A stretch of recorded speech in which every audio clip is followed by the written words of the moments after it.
One thing that I feel is not talked about enough when it comes to HubSpot is sometimes the simple things like how do you actually have a workflow that moves a lead through the process. In this video, I'm going to show you exactly that process, and an example is just a couple of weeks ago, I had a contact reach out to me through WhatsApp and they were like, hey, we're ready to talk again. Do you have time for a quick call? So at this time, I'm pulling out my phone. Well, already have my phone in my hands because I saw their WhatsApp message. Going to the HubSpot app and I will update their record. That's the first thing I would do. My name is Jasper. I'm a certified HubSpot consultant, and in this video, I'll show you that exact process. Today, I'm not going to show it on my phone because I frankly do not have the setup right now to record the phone screen, but I'll show the exact process in HubSpot in the browser instead because it's quite similar. So let me share my screen and show you how this works. So first of all, you want to find the contact that you're looking for. So I love keyboard shortcuts. So in my case, that's Command K, which will open the general search here. And then I'll look for my contact,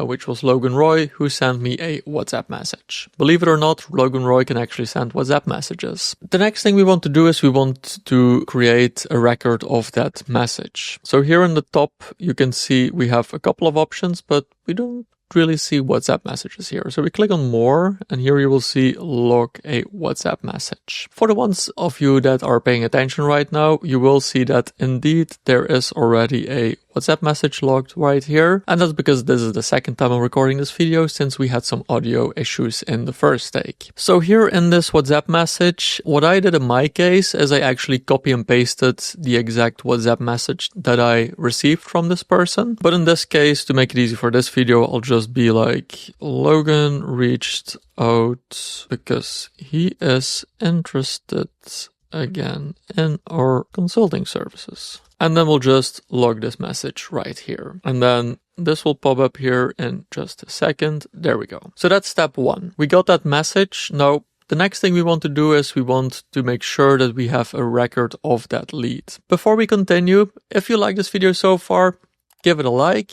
Subscribe to the channel for more HubSpot excellence, and we'll continue with the video. We have a bunch of contacts in HubSpot, but not all of those contacts are necessarily leads in progress at any given time. So we'll click on leads and then add here. In case this does not show right here in your HubSpot, just scroll in the right side here until you find leads. Or if it's not here at all, you can click on customize, go to your view, and then make sure that you have the leads card right here. So if you look for lead, you will see lead stage tracker. That's the one we're using. But in any case, it should be available for you here in the right hand side. So we'll click on add. It will automatically pre-fill the name here, and then we want to add some additional information so that when we see this lead, we actually know what this is about. So we'll say new consulting contract. We just have one lead pipeline here, so it will be that one.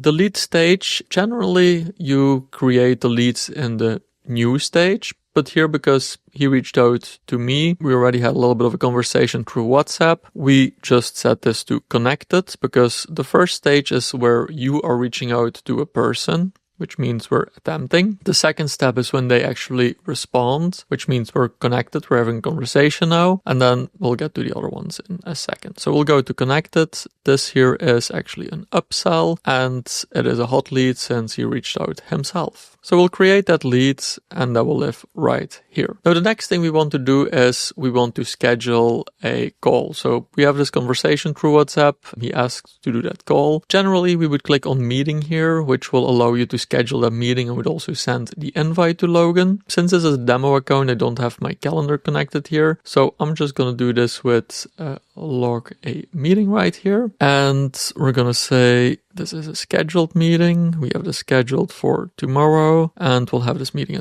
tomorrow at 2 p.m. Should take only 15 minutes since this will probably be a phone call. So we'll say connect with Logan regarding consulting. We can log that meeting right here, and that will show up under upcoming in just a second. There we go. So now we have our leads is tracked. We have our meeting set up right here. Now, where do we keep track of all of these different leads that we're working with, right? And I'm glad you asked, because this is where the sales workspace comes into play. So if we go in the left-hand sidebar here, we'll go to sales and then sales workspace. This is your home as a sales rep. So anything that you want to do sales related, this is a pretty good place to start. Here you will see that we have a tab called prospects. And under prospects, by default, this would usually open under companies, where you will see your target accounts. But here we want to go to leads instead. And right here, we can see all of the leads that we're currently working on, Logan being one of them. And as you can see here, he has been in the connected state for 2 minutes when we created it. And coincidentally,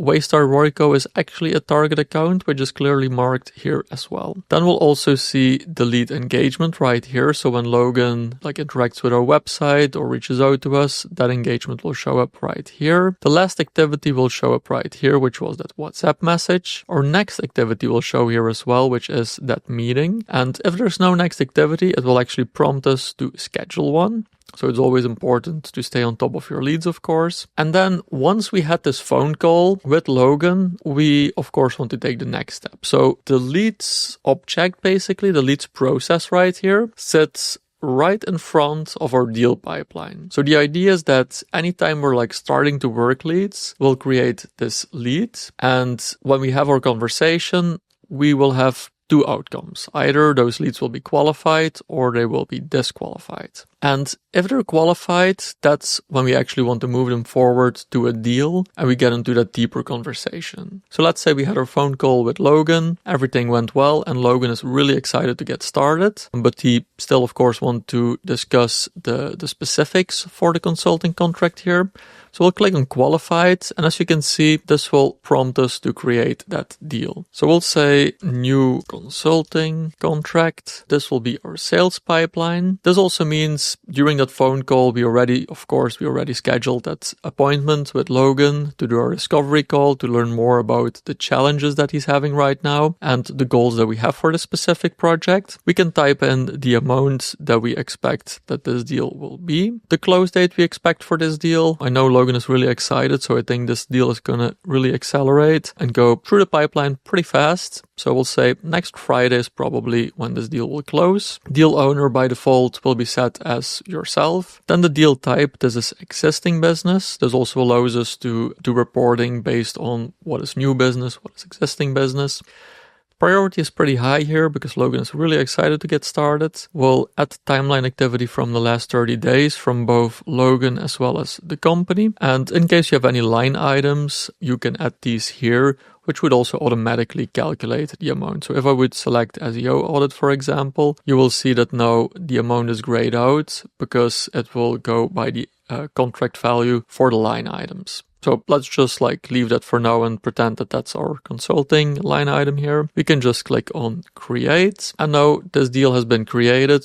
We can see Logan, this lead that we had on Logan is qualified. An interesting thing to note here is also that a contact can have multiple leads attached to it. So that means that maybe the conversation didn't go as well last time, like we had this one here when he submitted the website form and he was disqualified because of bad timing. Then when a customer eventually circles back, we just create a new lead and we start that conversation again and we see if they're qualified this time. But this way we also have a record of any past leads here, so we can easily see what the progress has been on a certain contact. So then once that deal has been created, when we then go to deals and we'll go to our sales pipeline, you can see that Waystar Royco deal exists right here. And this is where we can move forward now with that deal. Maybe we'll get a sales room set up using the Arrows app, which is an amazing way that our customers will have their own personal view of everything that's going on in the deal, any next steps that we'll have to take, any documentation that we'll share, any meeting recordings. And of course, on our end, we have everything neatly here in HubSpot, so we can move this deal to a closed one